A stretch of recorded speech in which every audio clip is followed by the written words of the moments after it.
Welcome back to my channel মিনতির kitchen ক্রিয়েশনে নতুন রেসিপিতে সবাইকে স্বাগত জানাই। আজকে আবারও একটি নতুন রেসিপি নিয়ে চলে এসেছি। তার জন্য আমি এখানে নিয়েছি এঁচোড় আর আলু কেটে নিয়েছি। এগুলো দিয়ে বানাবো আজকে একটি নতুন রেসিপি, দেখতে থাকুন। এখানে কড়াই বসিয়ে দিয়েছি, দিয়ে দেবো জল দিয়ে দিয়েছি। এবারে এঁচোড় আর আলুটাকে দিয়ে দেবো।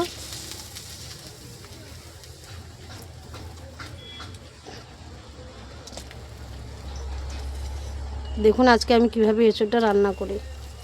সম্পূর্ণ আলাদা একটি রান্না, আলাদা ধরনের একটি রান্না। দিয়ে দেবো অল্প একটু হলুদ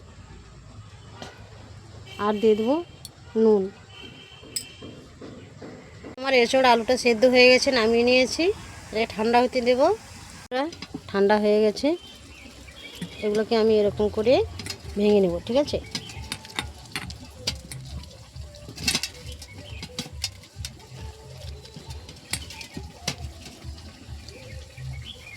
দিয়ে আমি এর সঙ্গে এই যে বেসন দিয়ে ভালো করে মাখিয়ে নেব।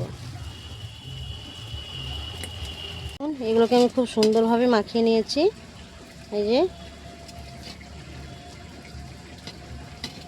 এগুলোকে আমি এবার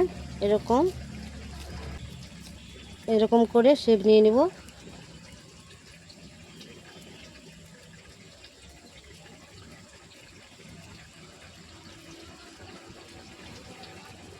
এই দেখুন এরকম করে সবগুলো বানিয়ে নেব। আপনারা যে যেমন পারে বানাবেন, গোল করতে পারেন, লম্বা করতে পারেন, আপনারা যেমন খুশি তেমন করে শেপ নিয়ে নিতে পারেন, ঠিক আছে। আমি এরকম করেই নিয়ে নিলাম। সবগুলো এরকম করে বানিয়ে নেব। এখন আমার সবগুলো বানানো হয়ে গেছে। এবার এগুলোকে আমি ভেজে নেব।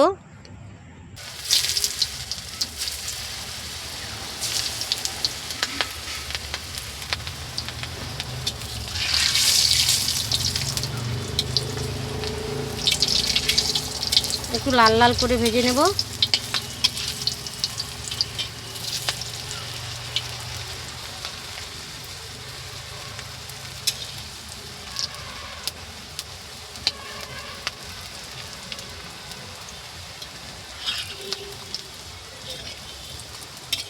এই যে দেখুন এগুলো আমার ভাজা হয়ে গেছে। এবার এগুলো তুলে নেব। এরকম করে আমি আর যে কটা আছে ভেজে নেব।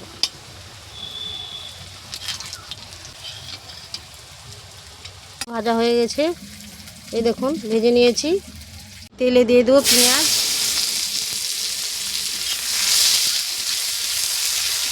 পেঁয়াজের কালার চেঞ্জ হওয়া পর্যন্ত আমি এভাবে নাড়াচাড়া করতে থাকবো। কালারটা চেঞ্জ হয়ে গেছে। এবার দিয়ে দেবো রসুন বাটা। এটাকেও ভালো করে নাড়াচাড়া করে নেব, একটু ভাজা ভাজা করে নেব।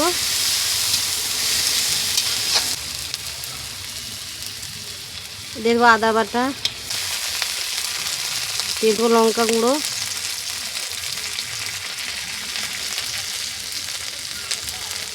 আর দিয়ে দেবো হলুদ। এগুলোকে ভালো করে নাড়াচাড়া করে মশলাটাকে কষিয়ে নেব। মশলাটাকে আমি জল দিয়ে ভালোভাবে কষিয়ে নিয়েছি। এই যে আমার মশলাটা হয়ে গেছে।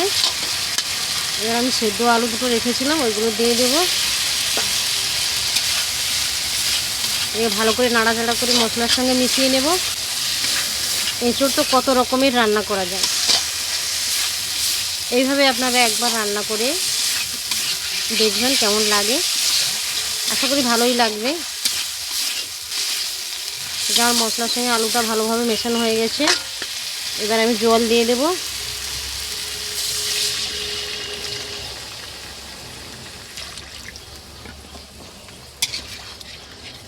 এরপর আমি একটু ফুটতে দেব। একটু নুন দিয়ে দেব।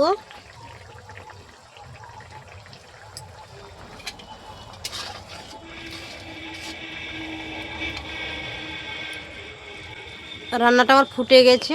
এবার আমি সেই বড়া ভাজাগুলো দিয়ে দেব। এই যে দিয়ে দিলাম।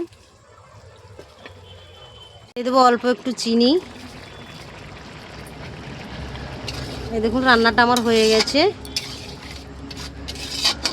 রান্নাটা হয়ে গেছে, আমি নামিয়ে নিয়েছি। কত সুন্দর হয়েছে দেখুন। খেতে না আরও কত ভালো লাগবে। এই রান্নাটা কেমন হয়েছে জানাবেন এবং আমার চ্যানেলের সঙ্গে থাকবেন। ভালো থাকবেন, সুস্থ থাকবেন। দেখা হবে, কথা হবে অন্য কোনো ভিডিওতে।